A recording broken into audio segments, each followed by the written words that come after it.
This is the story of a very bad thing happening in a very bad place. Controlled explosion ready. When Chris Moon left the British Army, he couldn't have imagined life on Civvy Street would be even more perilous.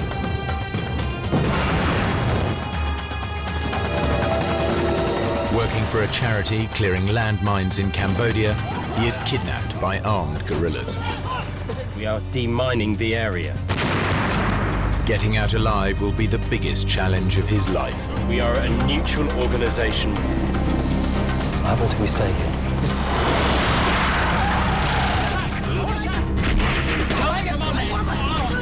There is no threat!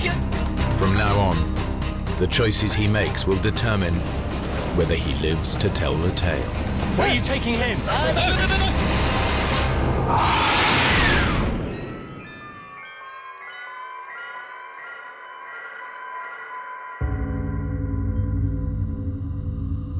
North Mozambique, 1995.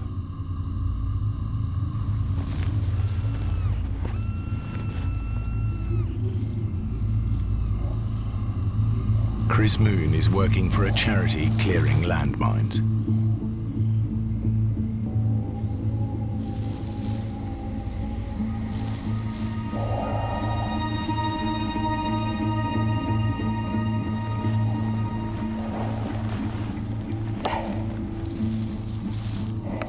I was walking in a cleared area, 7th of March 1995. For some strange reason, I felt something was wrong.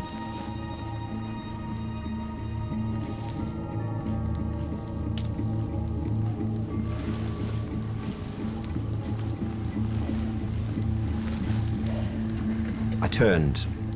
I took 3 paces and then...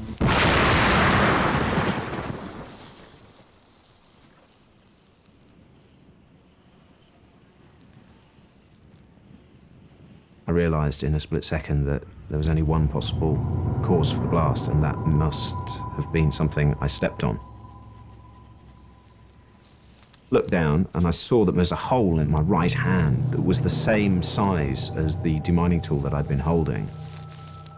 The blast drove the flat end of this prodder through my hand, and I recognised the shape of it. I began to think, right, well, what is the worst possible thing that can happen? I knew that the worst possible thing that could happen was that both legs would be completely blown off, my guts would be hanging out, and I'd be about to die. In the storybooks, they say your life flashes before your eyes. Well, it's not really like that, but you are aware of everything you've done, the good things, the bad things. And above all, suddenly everything makes sense. Even on the verge of death, he knows he's a survivor. He's already been through far worse. On the other side of the world, deep in the forests of Southeast Asia.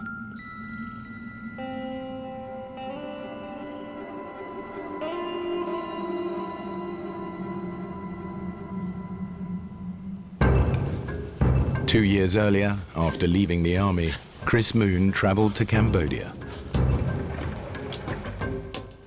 He was there to learn how to clear landmines. It was his first demining job.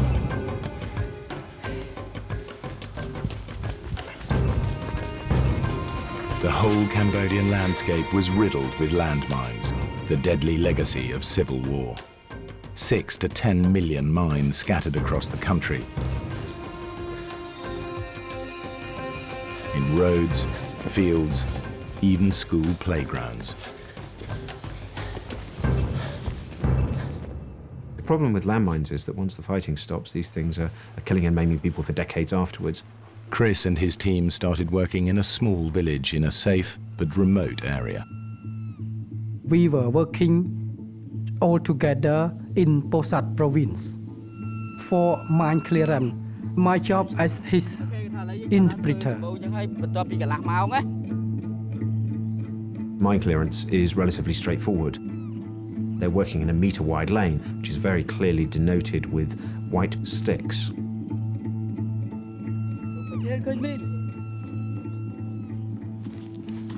If it's a landmine, place an explosive charge next to it and destroy it. Controlled explosion ready.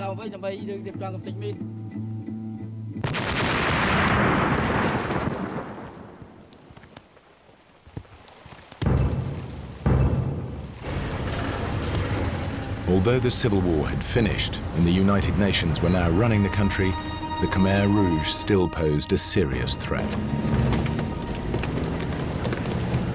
And what about Khmer Rouge in this area? No, you're safe around here. They're all well out into the jungle. The Khmer Rouge were holding the forests, and the forests and all of those areas were very much for us no-go areas. Anything else I need to know about? Stop unless you absolutely have to.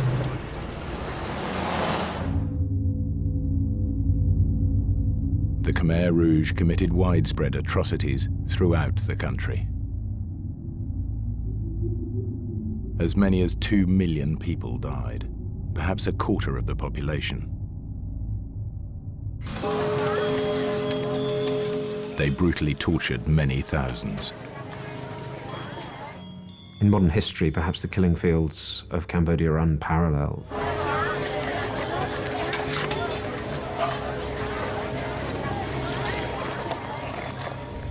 When Chris first arrived in Phnom Penh, he visited the S-21 Genocide Museum. Previously a school, the Khmer Rouge had used it to hold prisoners before execution and to torture them.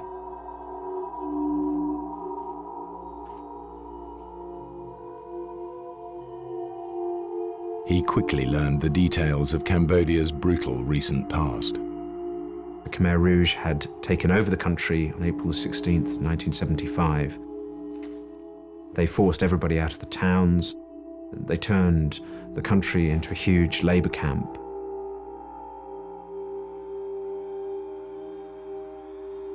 Anybody associated with the previous regime was tortured and executed.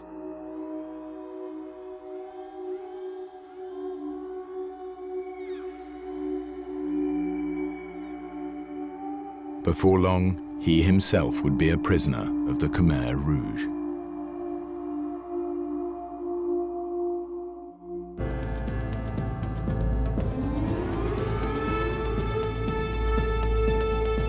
It's 1993. Chris Moon is in Cambodia clearing landmines. He's been told the area where he's working is relatively safe. As far as anyone knows, the Khmer Rouge are some distance away. The United Nations people locally to us had told us that they had been way beyond the point at which we were clearing. There were no troops near us for about 70 kilometers. So the small village that we were working in was quite safe. On our truck, we were taking some women and children from the village down to Kravan, the small town. In my Land Rover, I had about 6 of my blokes. They were in the back.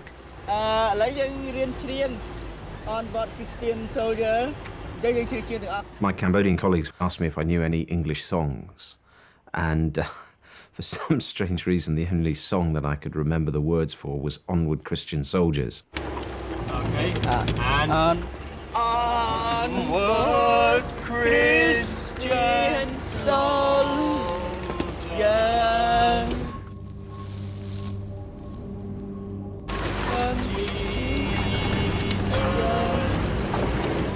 We were going down the same road that we'd always been going up and down when we reached a clearing. And I saw some movement in the bushes, and I just felt something was wrong. I began to wonder if my eyes were affecting me. The bushes seemed to be moving slightly. And then suddenly, charged 30 Khmer Rouge soldiers.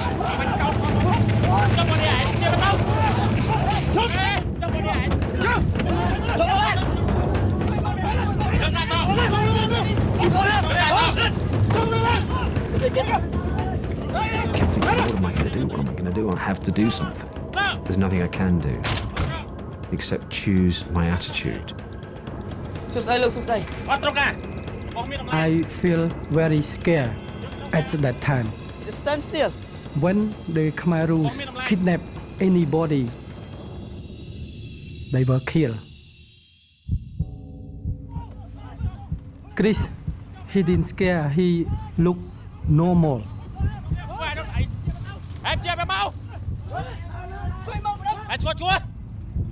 Everything that I did was focused on, well, how can we survive? How can we get out of here?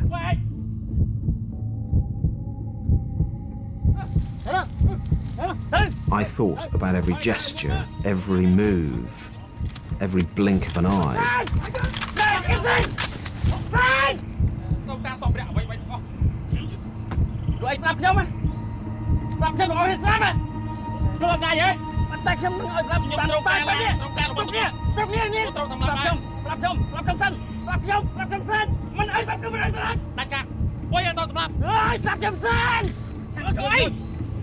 He said, why you come here? To help the Cambodian people. We are demining the area. We are a neutral organization working in Cambodia to help the Cambodian people.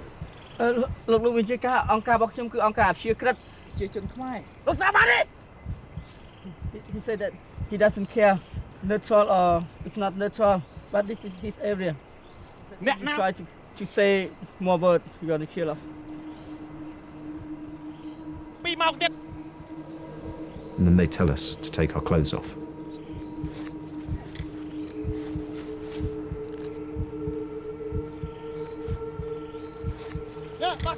I suppose fear is such a lonely thing. Here you are with all these people, and yet inside I felt very lonely.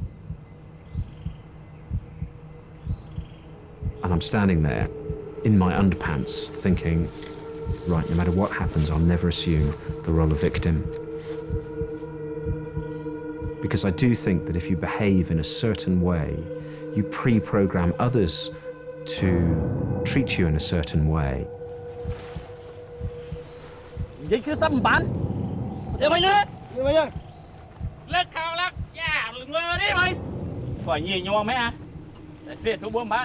me to get in the Land Rover. I'll push things as far as I can. If I go too far, I'll take a step backwards very quickly. Mr. Hoon, please tell the commander that I will be happy to meet with his commander tomorrow, but my organization will not allow us to go today. Look, maybe chia ca con sông ai chứ lục. He said no, you have to go to see his commander today. I'm now a Khmer Rouge prisoner of war. Which way? Flow now, look, flow now. Let's go straight.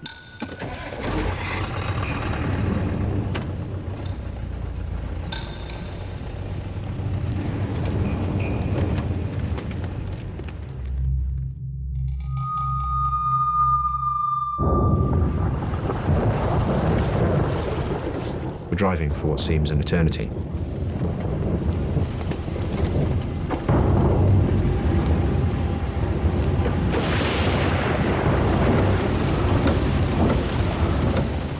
And then most heavy monsoon rain.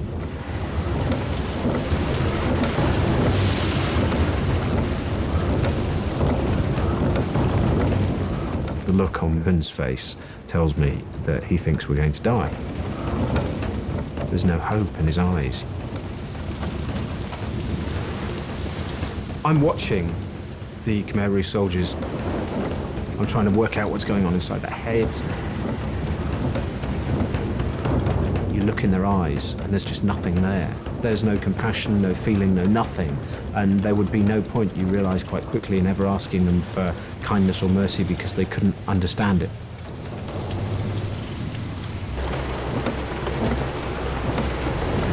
Mr. Hoon, Yes. we asked the commander if he knows this area well. Look, maybe chia ca có chẳng look squad the moneyច្បាស់លាស់ទេលោក He said he lived in this area for 30 years now. All the time we're trying to keep things polite, trying to communicate on their level. Does he have a wife and children? Look, maybe chia caមានកូននេះមានប្រពន្ធទេលោកពូនឯងលោកមេខ្ញុំ Before he's married, but now he used the weapon as his wife, and the bullet is his son.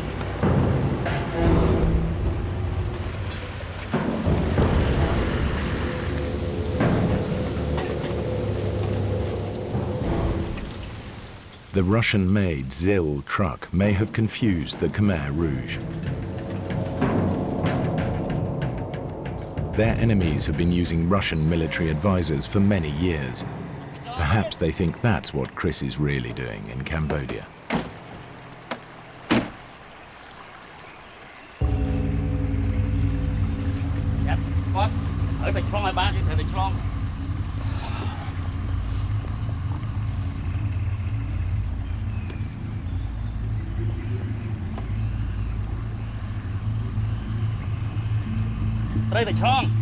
You must cross the river.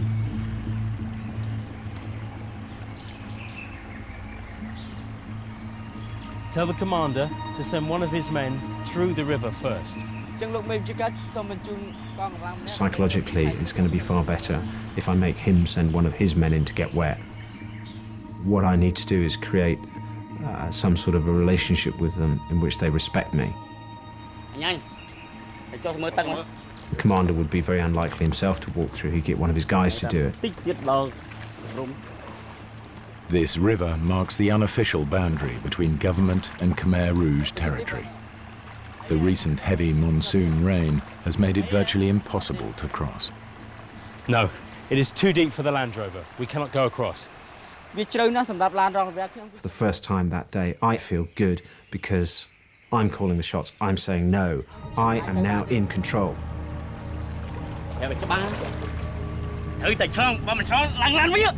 So you must cross the river. If you're not across, go back to the Land Rover. Let's go. The Khmer Rouge soldiers are nervous. Until they cross, they're worried they could be attacked by government troops. I speak to my driver and I say, look, you must listen to everything the soldiers are saying. Tell me what's going on. Be fine.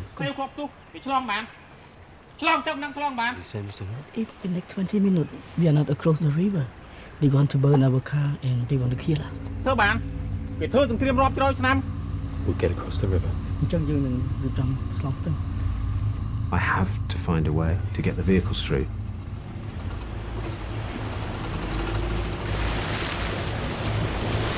We get into the middle of this fast-flowing stream at 2'6" of water, and I have a few anxious moments as I see the water starting to come under the doors.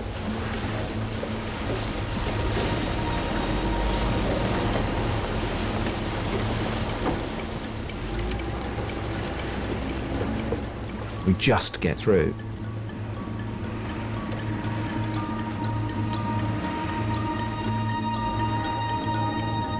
Into the deep forest, home of the Khmer Rouge. Every mile further from civilization, further from safety. We're not using roads. We're on this footpath. The ground is really wet. We keep on getting stuck. It's a nightmare. I can prove I'm useful by getting the vehicles out of the mud. Explain. He needs to come forward, try and get forward. I will reverse. Just in case they're really after the vehicles, Chris tries to make his skills indispensable. I seem to spend most of my time trying to get vehicles out now.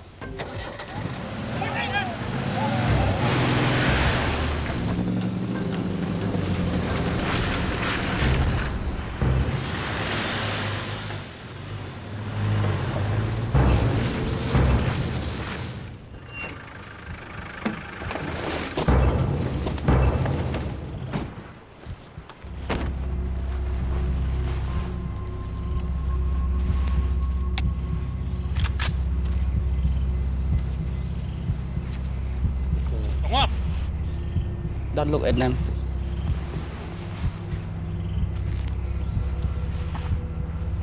Did you ask the commander what we're doing here? Why have we stopped?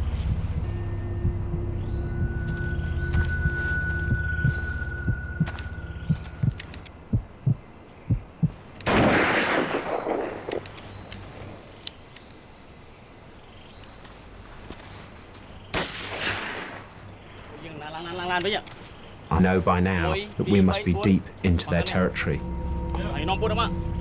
This is their jungle. Okay, What's going on? you have to follow the commander. Ask him why are we going? ទៅទីណាលោកបញ្ហាអីខ្ញុំទៅជាមួយលោក Don't talk too much.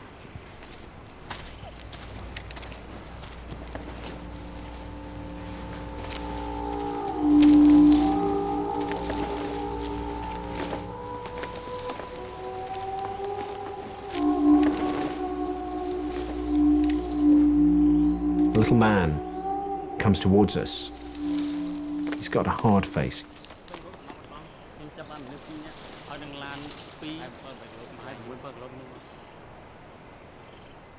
And he's got this strange little brown trilby hat on his head. That tells me he's an important man.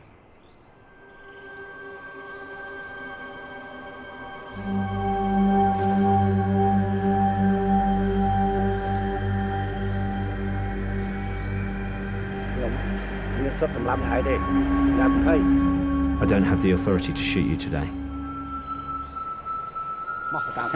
Let's go with us to see my commander. Let's go. Chris is now the prisoner and property of a second Khmer Rouge commander.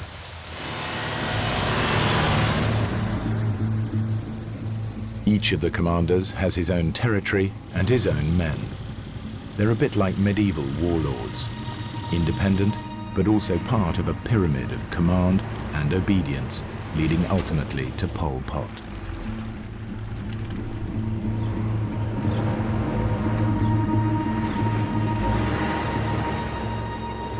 At the end of the first day, they stop by a stream. They tell us that we are now in a minefield. I'm not sure if I believe them or not.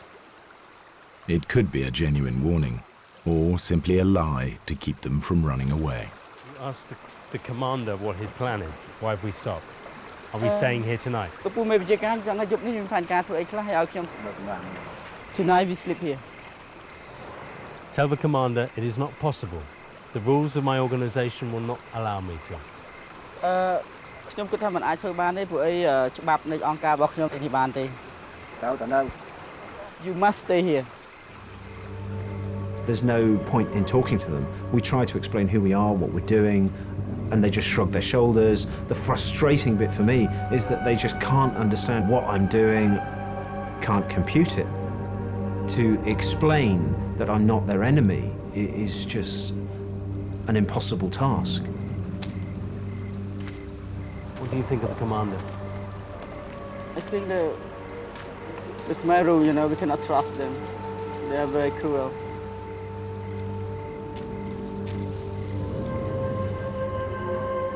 I can see from the look in his eye that he believes that this is going to be his last night alive.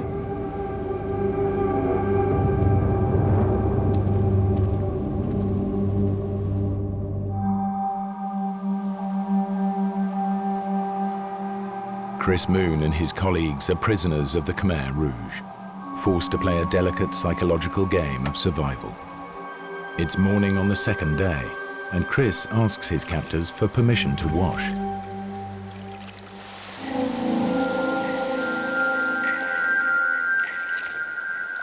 With no one guarding him, it could be a chance to escape. Now I have my darkest moment. My hobby is running. I just know that if I do a runner, they won't catch me. They just won't expect it.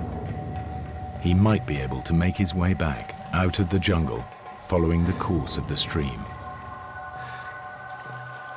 Human beings, we are selfish things. We are.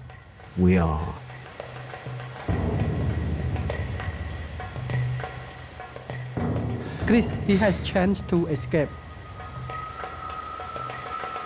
If he escaped, we would be killed.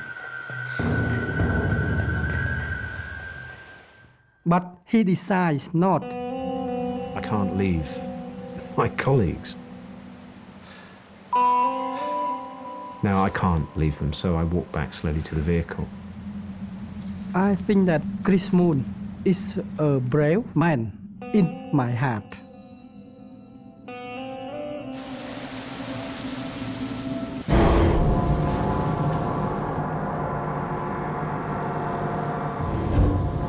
They drive on through the day.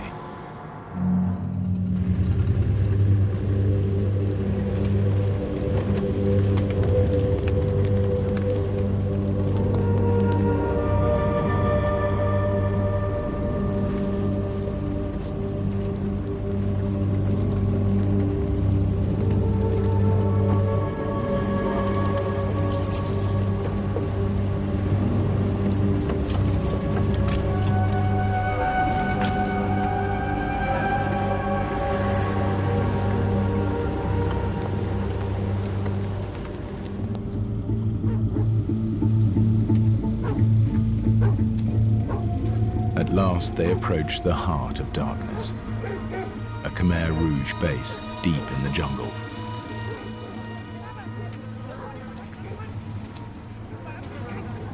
And the regional commander who can choose to have them killed or tortured.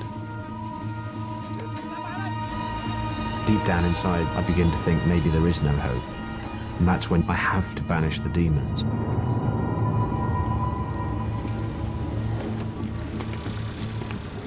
The only images I keep in my mind are all of us returning to the village. I stop thinking about just what the worst case scenario might be.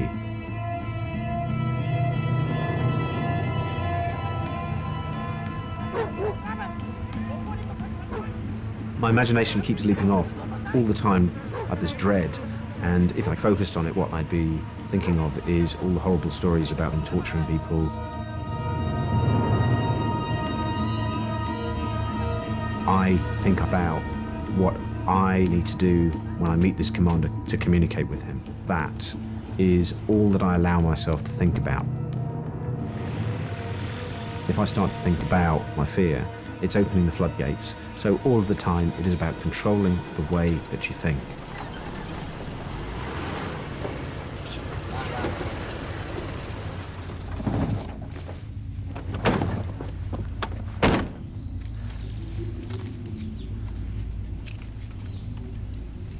Why? Not up there. He said they will bring you to the house. Where you go? Where are you taking him? The Khmer Rouge, when they want to kill, firstly, they separate, and then they can't kill quite early. They've separated me from Pern.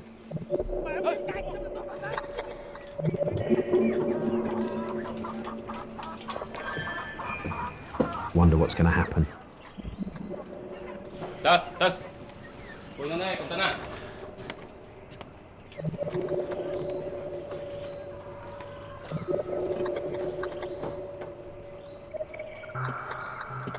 All of the time, I'm telling myself not to focus on stories that I've heard of people being tortured.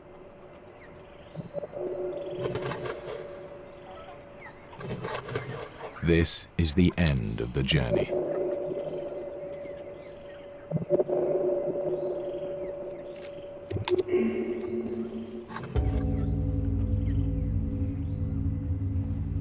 Now Chris comes face to face with the one man with absolute authority to decide their fate.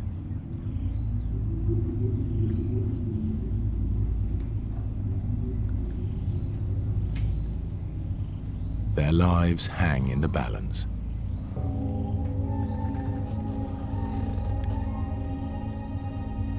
Speak Khmer? No. Speak Thailand? No.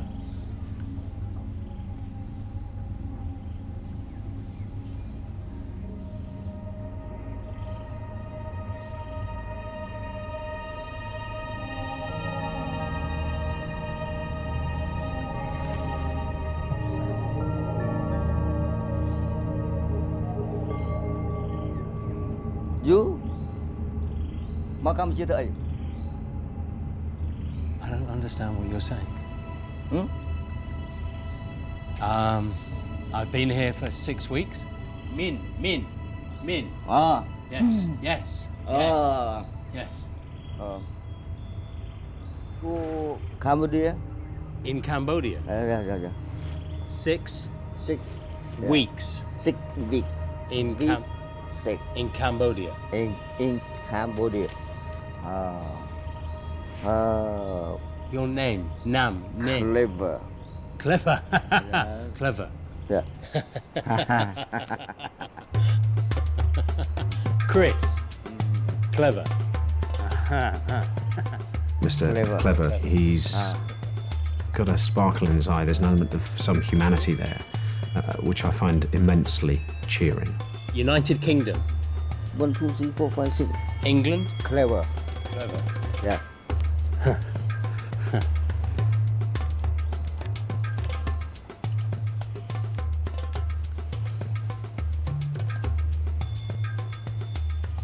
Look, Chris Moon, He said that you have a good heart. Now he will use me as interpreter. He said, don't worry, he tried to help you.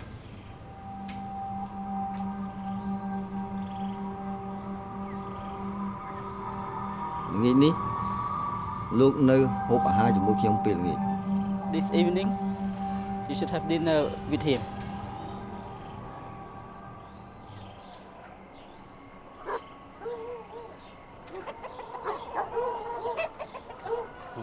That night, dinner with the Khmer Rouge. Having heard stories about how Khmer Rouge had given people a dinner and then killed them in a way that the people didn't know what was coming, it kind of made me worry.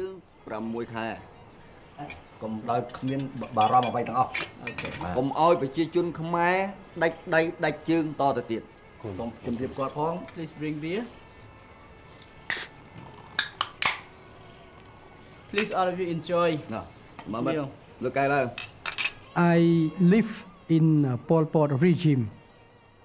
When someone say good, especially the Khmer Rouge officer say good to us and provides good food to us, it means that we would be killed. Please. They start to talk. It's a bizarre experience.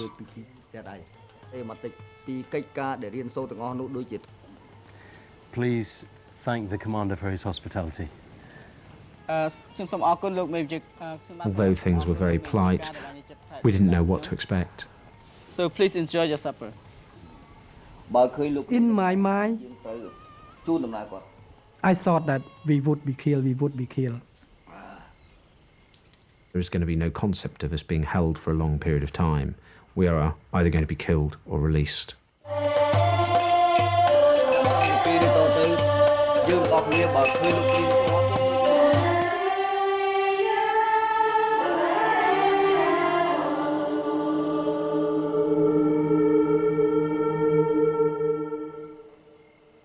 I keep waking up during the night.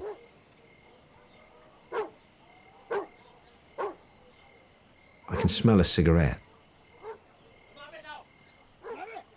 I can see a cigarette light somewhere out in the darkness on the edge of the trees.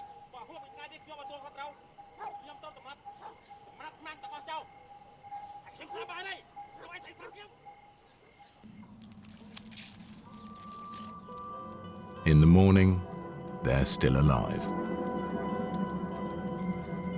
They try to maintain good relations with some tactical flattery.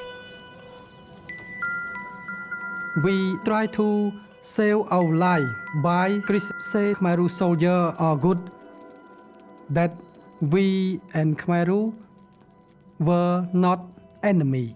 Mr. Hoon, please tell Mr. Clever that I respect the Khmer Rouge. They brought peace to Cambodia.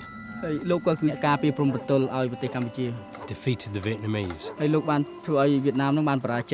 And we look forward to leaving and telling everybody how good the Khmer Rouge are.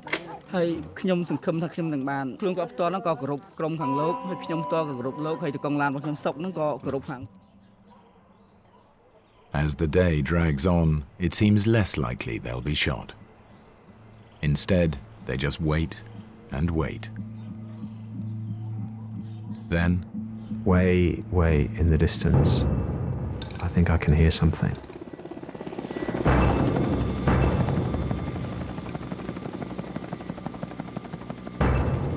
And then I see a tiny dot of a helicopter. Go, he said go. a United Nations helicopter has been searching the jungle for them. I think it's seen us. All friendliness is gone.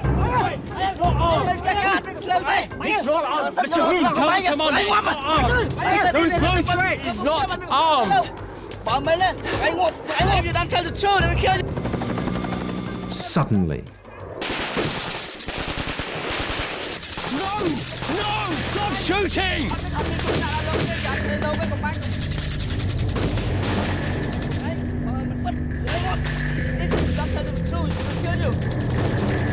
Chris and his colleagues have become a dangerous liability.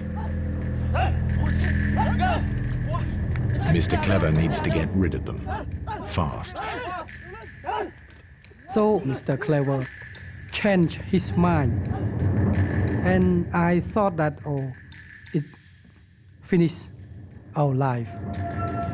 He orders the commander who brought them in to take them away again.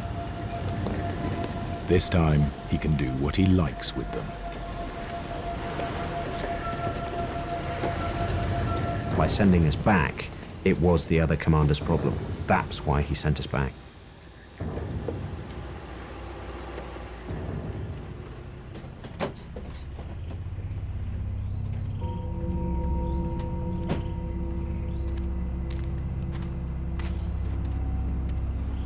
But when they reach his base, they get an extraordinary surprise. Hello? He said now he let us free to go. He sets them free and grants them safe passage for a day. We're free. We're going back.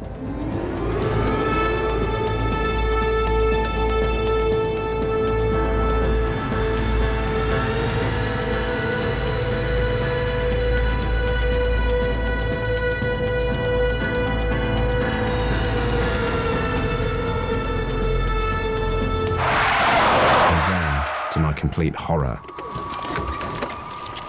the original commander who first captured them, angry that they're still alive. Hey!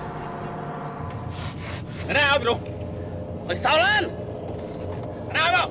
Who allow you to come? He said, give me the key and get down. Tell the commander. His commander has given us safe passage through this area. Look, make your guy look. Give me the car key. If I give him the car keys, how are we going to get home? He said, get in the truck.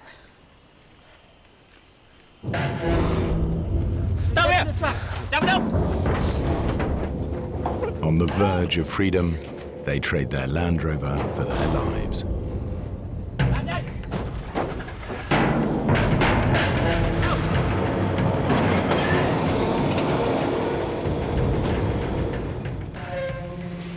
Chris and his companions are being driven out of Khmer Rouge territory on an old logging truck, with 2 boy soldiers guarding them.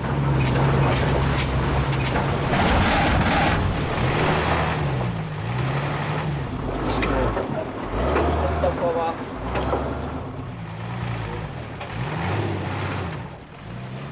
They only have safe passage for 1 day. If they haven't made it home by then, all bets are off. They must get out of the forest.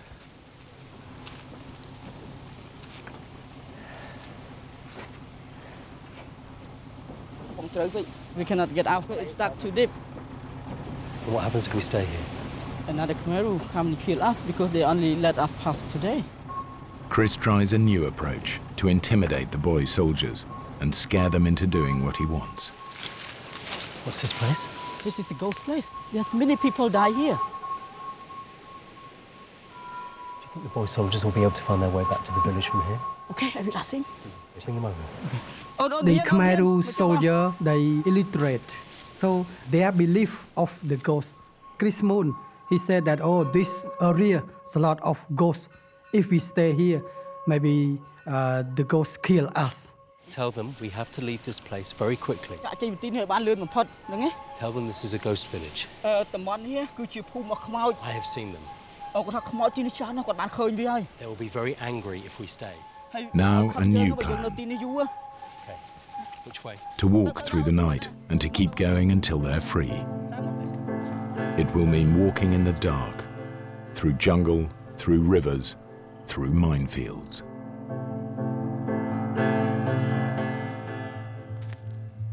Chris Moon and his companions must get out of the jungle.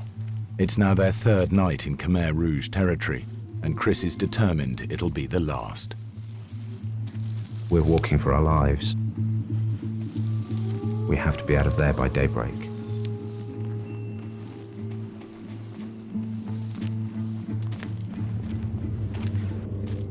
I make everyone put their hands on their shoulders.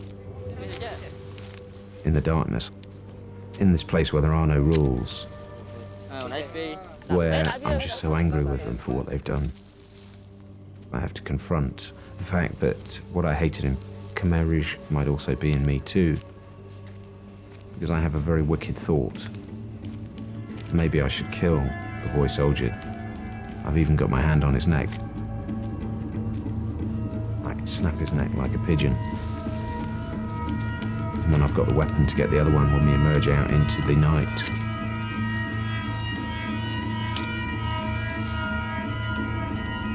In the end, of course, reason wins through.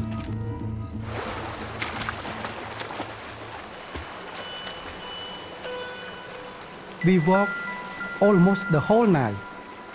We walk and I'm very, very tired. Sometimes I could not walk properly. But Chris, he's still strong.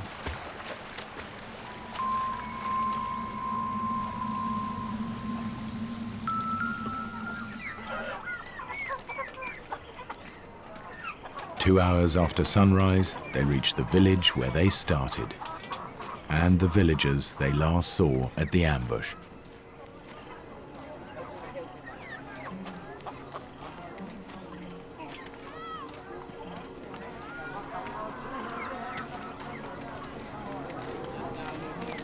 When we arrived to the village where we demining there, many people were very happy and come and congratulate us.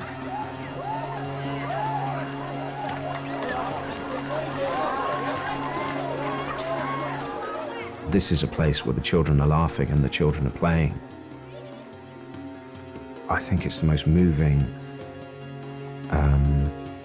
moment of my life. Simply because of the goodwill of these people who've suffered so much. And they're just so pleased that a bad thing hasn't happened. I said that, oh, they still alive, they still alive. Oh, God help them. Just said like that. And then somebody comes up to her and says, thank you for coming to clear the mines here.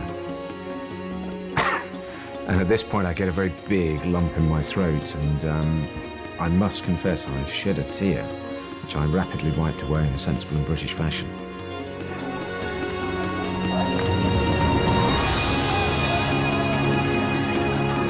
We were released on Sunday, we were back working again the Monday.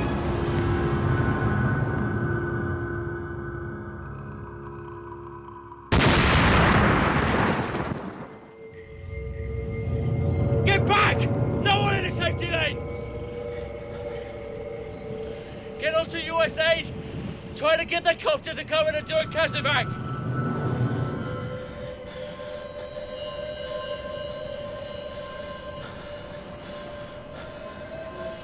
I look down, I see that my lower left leg is still there, it's a bit burned.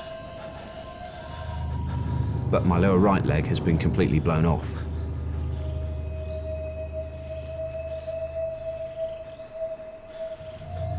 And then I have this overwhelming desire to scream, oh my God, I've had my leg blown off. I take a deep breath and I say, think before you act, think before you act. Fine, I'm back in control. And I think, well, there's actually not much point in shouting that, because when the medic gets here, he's probably going to notice.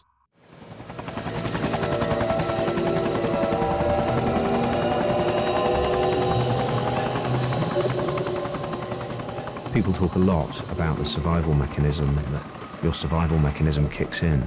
Well, that wasn't the way it was. After a while, when the pain starts to hit you, I think it reaches a stage where it is so bad that you actually want to die. You would rather give up and pretend it wasn't happening. The battle in the helicopter is not to go to sleep. It was easier to go to sleep, to pretend it wasn't happening, to turn over and just fade out.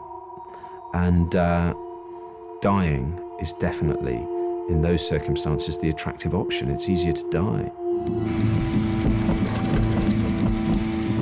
I knew I'd gone into shock. I desperately needed fluid. The medic was struggling to get the drip lines into me. I had to get some fluid in.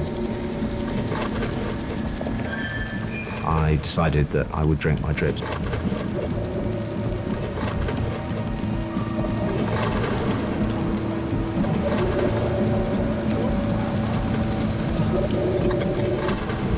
I drank 2 litres of saline, and I felt, as I bit through the plastic, that I would survive.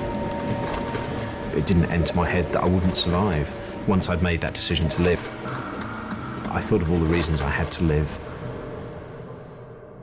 To see my family again, to see my friends, to see my niece grow up, who was then very young, and also I still had my job to do. I had a responsibility to my programme.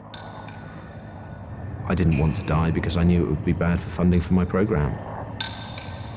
When Chris reached hospital, his red blood cell count was so low, he should have been dead.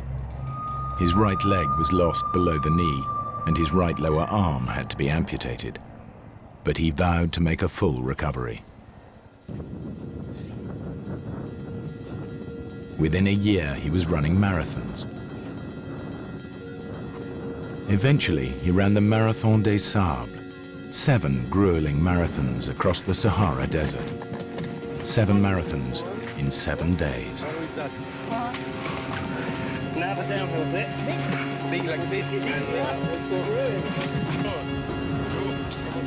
When you've given all that you have to give, that's when you maybe start to get a bit of luck. But what happens most of the time is that we stop here at this point at which it's uncomfortable, at which it all hurts a bit too much. But the reality is that we have the capacity to go beyond that point if we believe we can. And many of the challenges that I've faced have been about having the confidence to say, right, I won't give in. I don't know if I'll make it, but I will never give up. I will just take one more step. And maybe that's what the journey of life is about keeping on going. If you fall over, keep on getting up.